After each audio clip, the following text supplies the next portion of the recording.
Artinya kalau kamu berpikir mukjizat yang seperti itu, berarti Anda turunan kafir Quraisy. Anda turunan apa? Kafir Quraisy. Maka enggak boleh berpikir mukjizat seperti itu.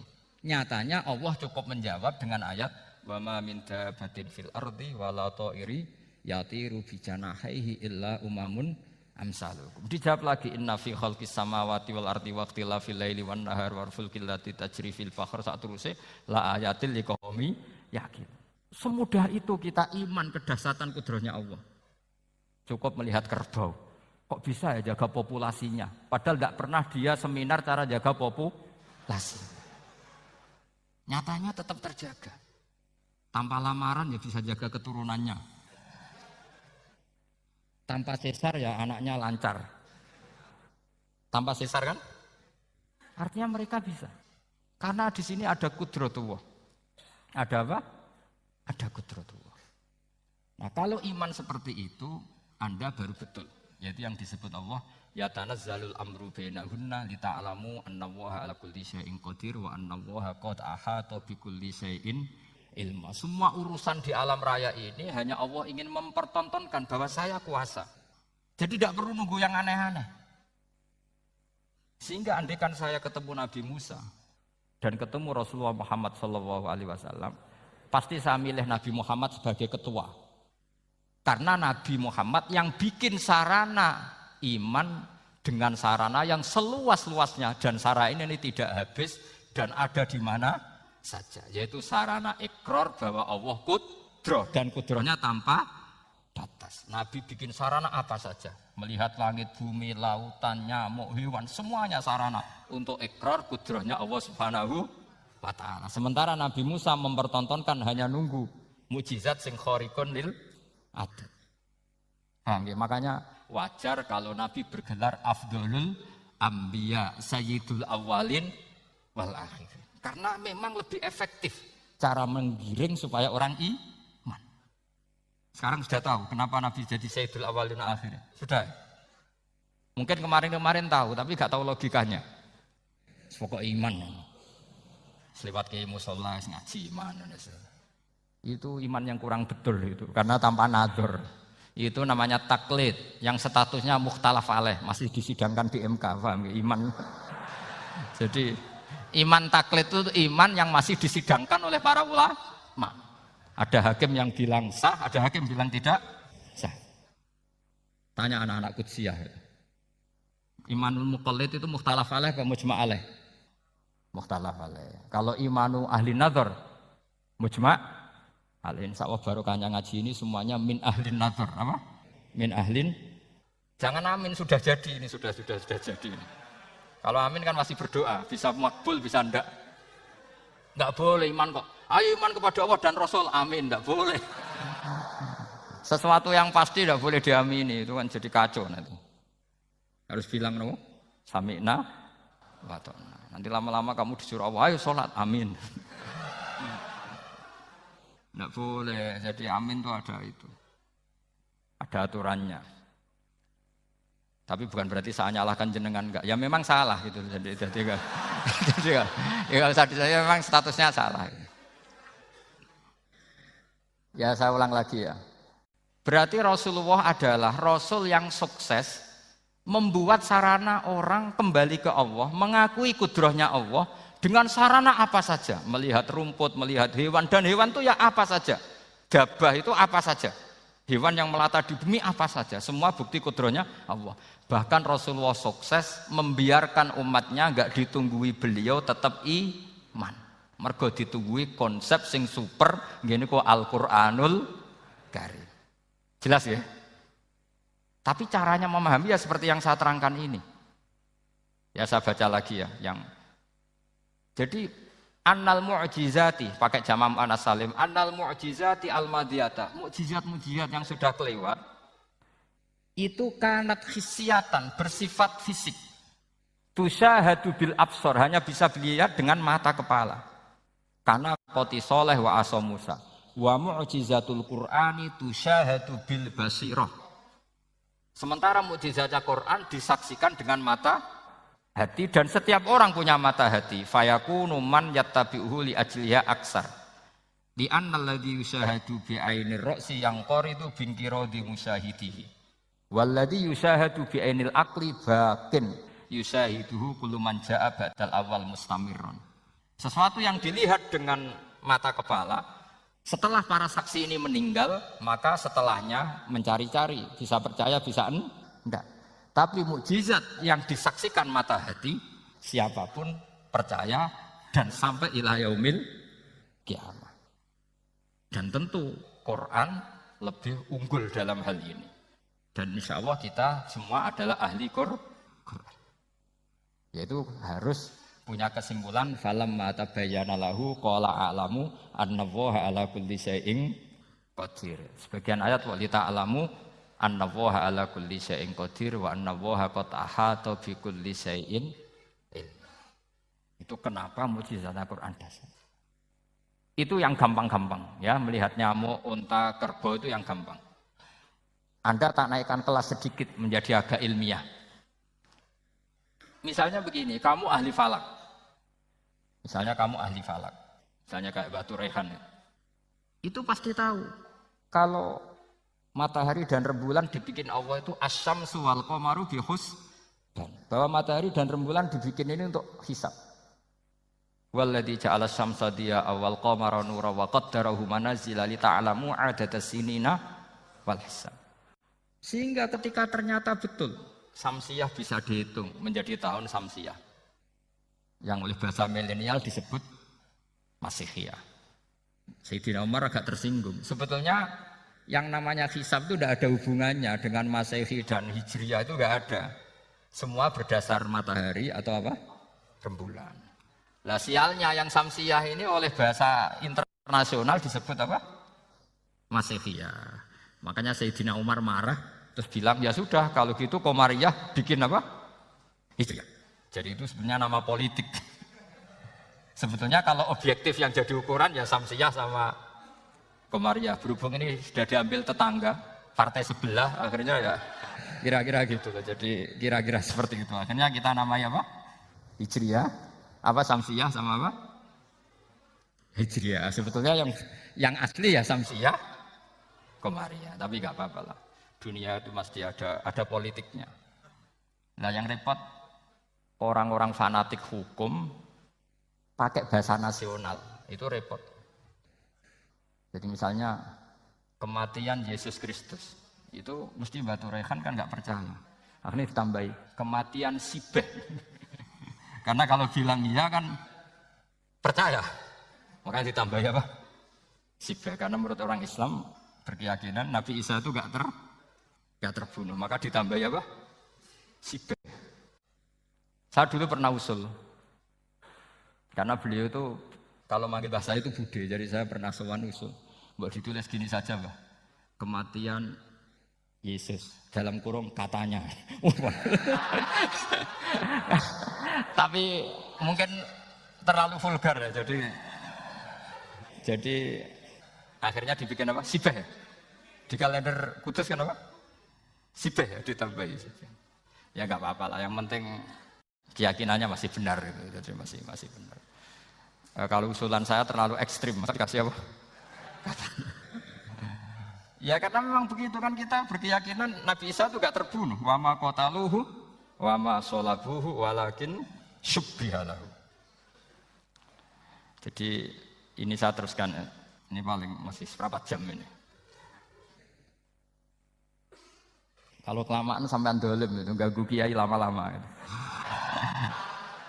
Saya tadi sudah bilang sama panitia, orang Indonesia itu nggak sopan. Kalau suka kiai itu didatangkan, itu agak masalah sebetulnya. Dalam etika itu masalah. Kalau seneng kiai ya sowan ngaji, jangan sowan di dalam, itu ganggu ya, sowan ngaji saja. Dulu Imam Malik itu anaknya raja itu, Imam Malik itu seangkatan dengan Harun ar-Rasyid. Makanya jangan berharap kalau saya gampang diundang. Bukan karena saya sombong, memang etikanya seperti itu. Jadi Imam Malik diminta datang ke istana untuk ngajar anak-anaknya Harun apa? Ar-Rasyid. Masyhur Imam Malik tersinggung terus kata Bang, al ilmu yu'ta la ya'ti. Ilmu itu disowani bukan sowan. Akhirnya Harun Ar-Rasyid minta anak-anaknya datang ngaji ke Imam Malik. Itu anak presiden. Imam Malik berani, al ilmu yu'ta la ya'ti. Tapi kalian beruntung karena saya hormat sama bapak saya di sini. Wong makom buyut saya itu ya berarti apa ya? Selatannya makamnya saya Ja'far Shadiq itu di situ kan ada makamnya Mbah Soleh, Mbah Maksum itu mbah saya. Nah, makanya dulu saya ngaji di sini lama di Damaran itu. Maksudnya lama itu ya mungkin setahun. Karena saya memang mulai kecil di Sarang sampai sekarang saya masih ngajar di Sarang. Tapi dulu cukup ya karena saya kesini sudah hafal Quran jadi hanya setor setiap hari satu juz jadi cepat lah. Saya tidak punya masalah ingatan alhamdulillah jadi cepat hafal. Saya terangkan lagi ya, ini penting ya masalah mukjizatnya Quran. Selama ini orang tuh mau bilang toh mukjizatnya Quran itu dahsyat tapi nggak bisa menerangkan. Itu masalah. Makanya kita harus bisa menerangkan mukjizatnya Al-Quran dahsyat itu apanya. Yaitu tadi, tongkatnya Nabi Musa hanya disaksikan oleh orang yang di era itu. Toh tujuannya mukjizat adalah diakui kemudian orang menjadi iman. Lalu Rasulullah SAW beliau sudah intaqala ila rafiqil a'la. Tapi konsepnya Quran menjadikan orang yang enggak ditunggui beliau tetap iman ila yaumil kiamah. Itu yang maksud fa'arju an aku na aktsarahum tabi'an yaumal kiamah. Mukjizat saya itu cukup Quran kata Nabi dan dengan mukjizat itu orang akan iman ila yaumil kiamah. Caranya seperti ini. Karena tadi sedahsyat-dahsyatnya mukjizat tujuan utama orang terdikte supaya ikrar ngakui kudrahnya Allah. Lah ngono kok ngenteni tongkat sakti la opo cukup deloknya. Paham ya? Jelas ya? Alhamdulillah mau naik kelas ini sudah benar ini sudah benar. Terus kedua begini, kedahsyatan Quran lagi. Quran itu bisa merunut, mentartibkan logika. Bahkan logika ini logika yang universal. Siapa saja merasakan logika itu. Misalnya begini. Dulu orang kafir itu punya Tuhan banyak. Tentu yang dipertuhankan yang mana? Yang dipertuhankan itu banyak. Karena pikiran mereka urusan banyak, problem banyak, ya Tuhannya harus banyak. Ada BPKB digadekan, istri cerewet, macam-macam lah itu kan. Problemnya banyak, maka Tuhannya harus banyak. Karena Tuhan itu maknanya penyelesai masalah. Sehingga kalau masalahnya banyak, Tuhan harus banyak. Ketika Rasulullah membawa konsep satu Tuhan, mereka janggal. Makanya mereka bilang, aja'alal alihata ilaha wahida inna hadza lasyai'un ujab. Masa Tuhan satu? Ini aneh, nggak bisa. Tuhan harus banyak, karena masalah kita banyak. Itu terpatri, di otak mereka terpatri. Lalu Nabi dengan santai diajari Allah menerangkan. Andaikan kalian punya majikan banyak dan perintahnya beda-beda, kamu suka enggak? Ya enggak suka, Mat, enggak enak. Punya majikan banyak itu udah enak. Milih mana majikan banyak sama satu? Satu aja, Mat. Tuhan kamu adalah majikan kamu.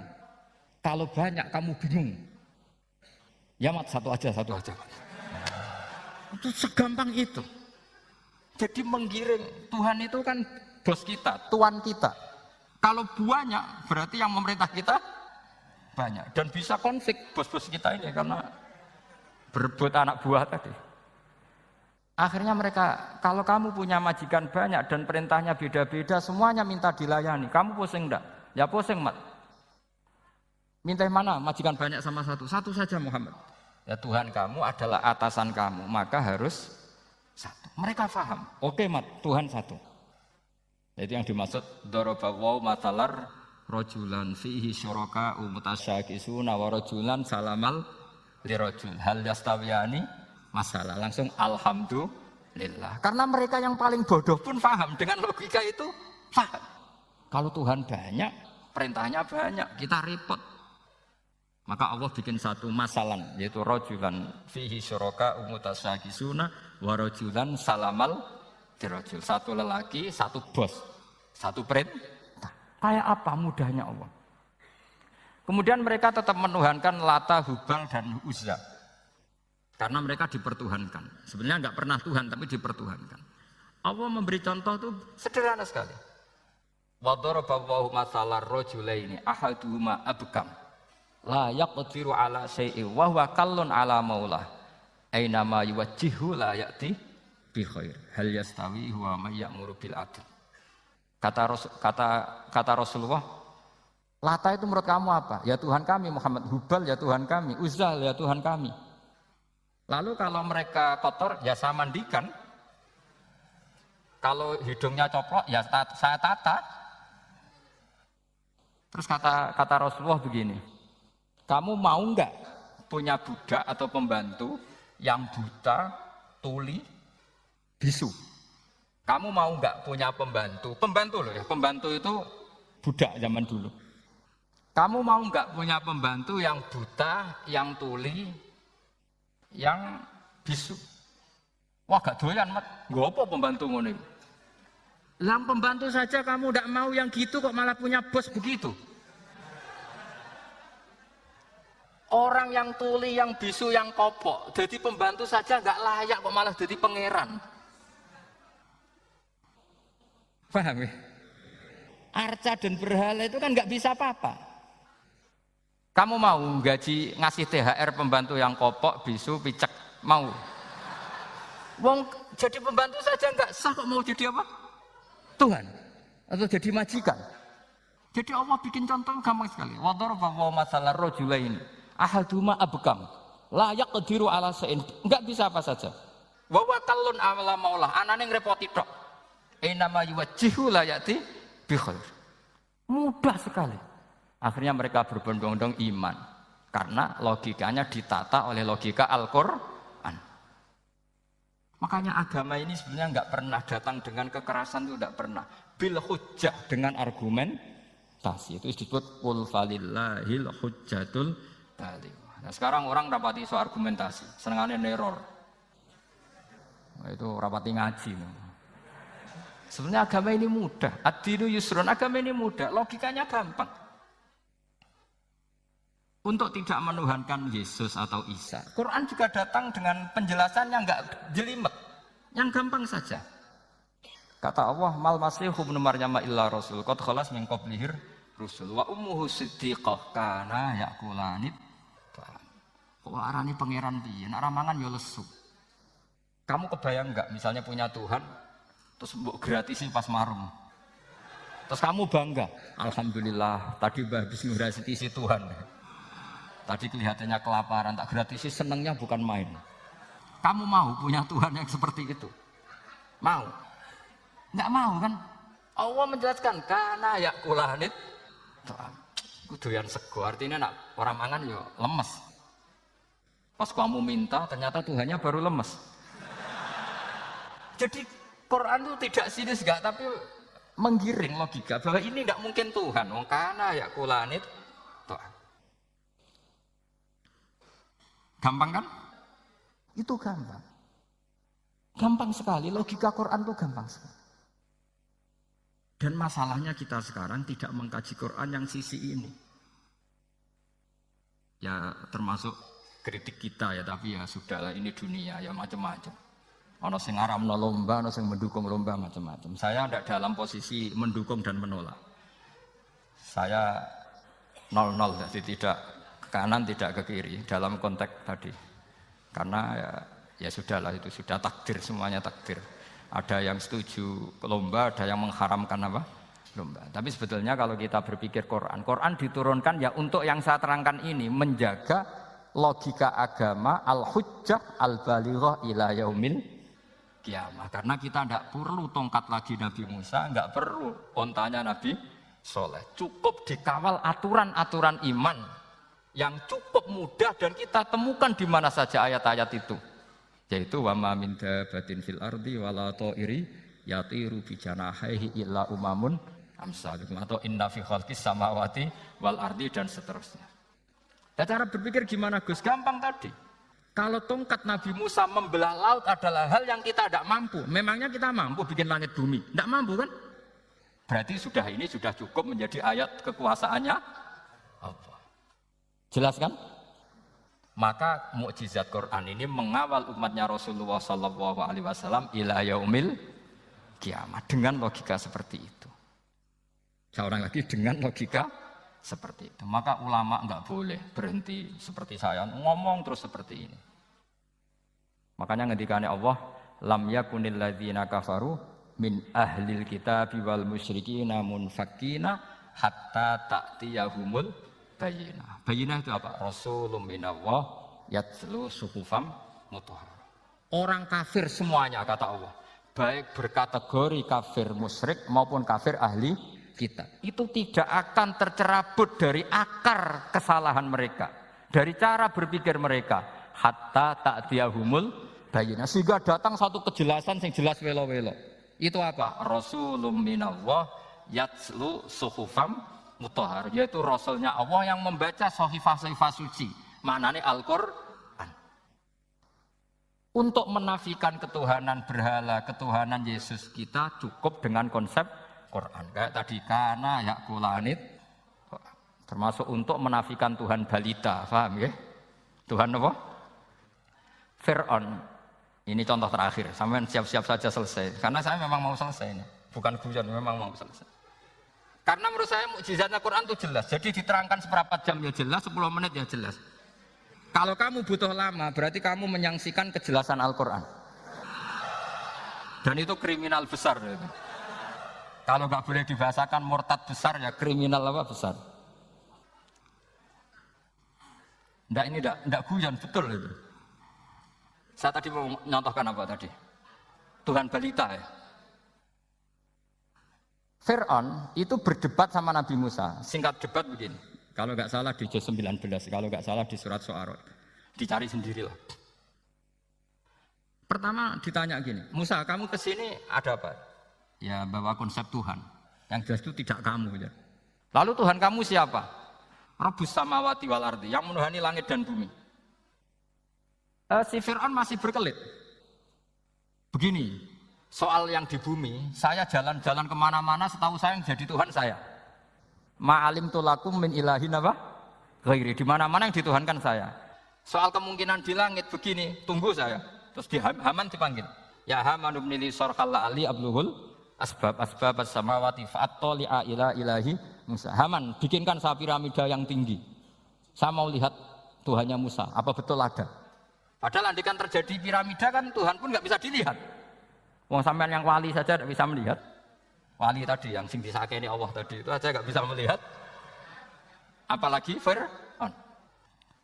Akhirnya Nabi Musa sadar bahwa logika itu tidak masuk ke Fir'aun, tidak masuk.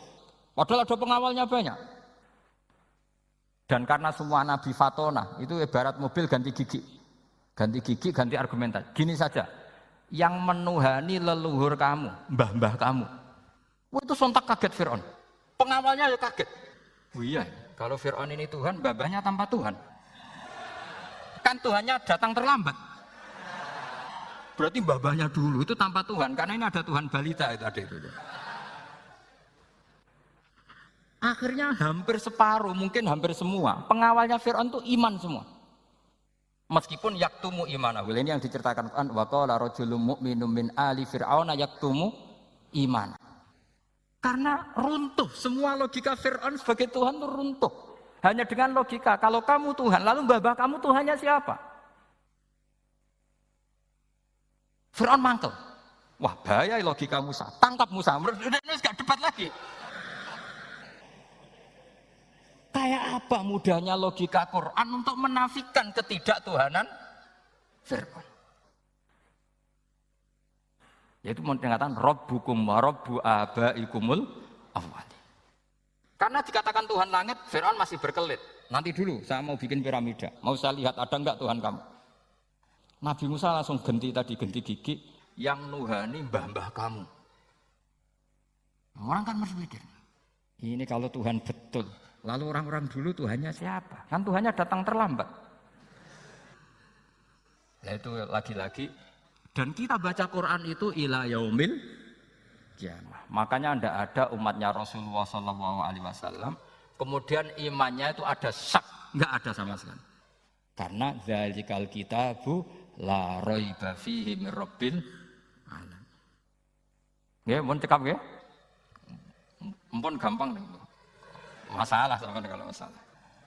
Jadi karena kebenaran Quran itu adhar wa adhar sangat jelas. Sehingga nggak perlu butuh orasinya saya. Sebenarnya nggak perlu. Saya yakin, sampean sebelum saya terangkan ya sudah iman, sudah betul. Ini kan akal-akalan saja saya dimanfaatkan. Ya. Karena ya menurut saya itu ya sudah adharu min samsi dhahira kalau dalam bahasa Arab. Kebenaran sejati itu lebih jelas ketimbang matahari di siang hari. Karena ya tadi logika. Ya saya tambah satu contoh lagi, semoga ini selesai betul. Kemudian Quran misalnya gini, sampean tak bedai. Kamu bisa melihat itu karena apa? Ini misalnya apa? Kertas yang saya bawa ini kan kuning. Kamu bisa melihat itu karena apa? Mata kan? Nah itu masalah.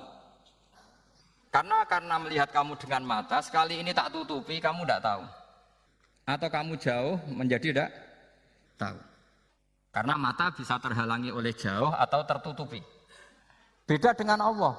Allah itu kalau merumuskan tahu itu bukan karena melihat, karena menciptakan. Makanya Allah bilang, ala ya'lamu man khalaqa. Apakah tidak tahu orang yang membuat? Misalnya ini, kertas ini kuning. Sama saya tak tutup begini. Kemudian kitab ini tak tinggal, saya datang ke Jakarta. Saya tetap tahu enggak kalau dalam ini ada kertas kuning? Tahu, karena saya yang menciptakan. Paham ya? Kamu bangun satu bangunan, di dalamnya ada besi ukuran sekian. Di situ kamu menyimpan emas setengah kilo. Setelah kamu pergi kemana-mana masih tahu enggak? Tahu, karena kamu yang menciptakan. Sehingga ketika kita janggal, masa Allah pirsa semua alam ini? Logikanya gampang, masa yang bikin tidak tahu. Makanya Allah bilang, ala ya'lamu man khalaqa. Paham ya? Jadi gampang sekali, mukjizat